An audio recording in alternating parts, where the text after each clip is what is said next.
વિસનગર તાલુકાના વાલમ સર્વોદય આશ્રમ ખાતે શિવનંદી ધામ અને શિવનંદી વનનો ઉદ્ઘાટન સમારોહ યોજાયો હતો. તેમજ ગુજરાતના ગ્રીન એમ્બેસેડર જીતુભાઈ પટેલના અનુભવો આધારિત લેખિત પ્રેરણા પુસ્તક ભાગ 5નું વિમોચન પણ કરાયું. જેમાં શિવનંદી ધામ અને શિવનંદી વાનનું ગુજરાત રાજ્યના આરોગ્ય મંત્રી ઋષિકેશ પટેલના હસ્તે ઉદ્ઘાટન કરાયું. ઉલ્લેખનીય છે કે સમાજમાં નંદીઓને કારણે વધતા અકસ્માતથી બચવા નંદીઓને સલામત જગ્યાએ રાખી શકાય તે માટે નંદી વન બનાવવામાં આવ્યું. કાર્યક્રમમાં હાજર આરોગ્ય મંત્રી ઋષિકેશ પટેલે જણાવ્યું કે આ પ્રકારના ઉમદા અને નવતર અભિગમની શરૂઆત વિસનગર તાલુકાથી થઈ છે, જે અનેક સમાજ શ્રેષ્ઠીઓને પ્રેરણા આપશે.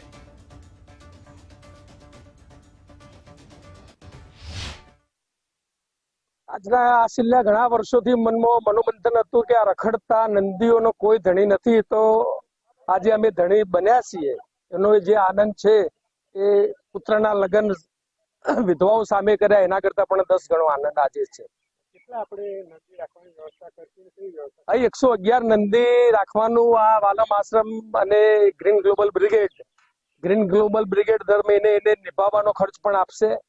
અને આ એક સાધન પણ અમે એવું બનાવ્યું છે, ભારતનું પ્રથમ, કે કોઈ પણ નંદી આરામથી એમાં ચડી પણ શકે, ઉતરી પણ શકે, નંદીને ખાવાનું પણ મળી રહે, પાણી પણ મળી રહે. એ રીતે બધી રીતે શિવજીની કૃપાથી અમે સારો પ્રયત્ન કર્યો છે.